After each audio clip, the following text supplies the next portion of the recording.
Hi, my name is Lisa. I used to work for the Department of State as a visa officer, but now I work at Argo Visa as a consultant helping people prepare for their visa interviews. You might be wondering how you know whether or not you're actually ready to pass your visa interview. In today's video, I'll be discussing 4 factors that you should take into consideration when deciding whether or not you're actually ready to pass your visa interview.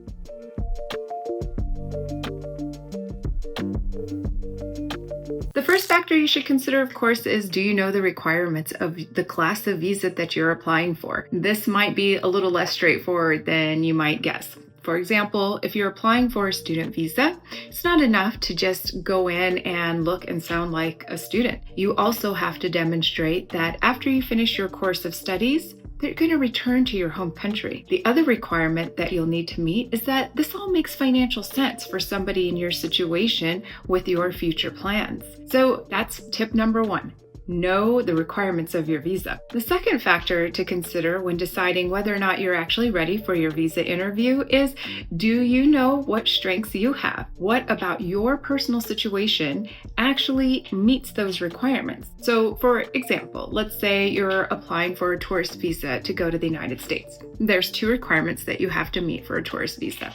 One is that you have a credible purpose to travel, and the second is that you're going to return to your home country or that you have strong ties that will compel you to return after your trip. Let's take my favorite example of going to Disneyland. This is a perfectly credible purpose of travel if you're a huge Disney fan or if you're a parent traveling with children to take them to Disneyland or Disney World. However, if you are a parent and you're leaving your family home in order to go to Disneyland on your own without your children, for example, now suddenly what was a credible purpose of travel in one situation is not looking like a credible purpose of travel for somebody else.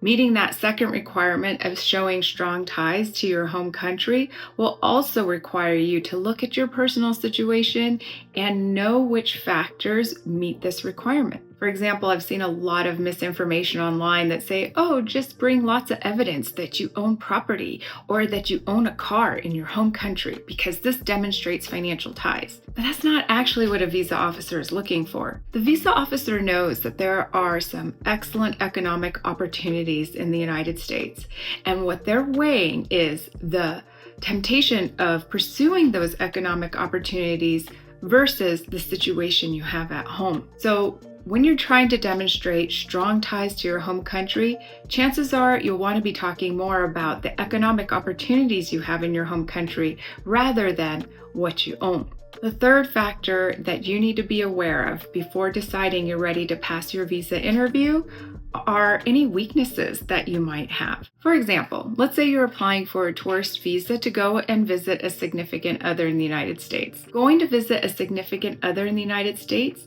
is a credible purpose of travel, totally allowable in the B1, B2 tourist visa category. However, what can help you demonstrate a credible purpose of travel might hurt you when it comes to demonstrating that you have strong ties to your home country that will compel you to return. If you have somebody that you really care about in the United States, that's a tie that you have to the United States that needs to be counterbalanced with your current situation, that needs to be counterbalanced with the situation that you have in your home country or your future plan. Last but not least, do you know how to present the entirety of your situation to a U.S. visa officer in a way that they will find convincing?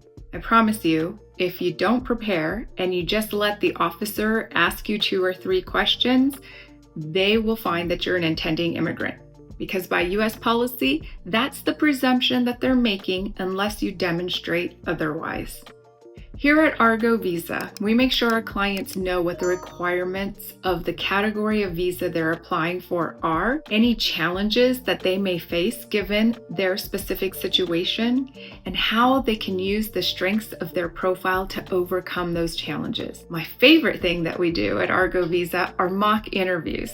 This is a role play situation where we create a very realistic interview experience for our clients, asking the most commonly asked questions and giving feedback to our clients on the answers that they've given, how they're coming across, what the strengths of their answers are, and what can be improved. If you'd like to learn more about how to better prepare for your visa interview, check out argovisa.com. We are a team of former visa officers that now work towards helping people pass their visa interviews.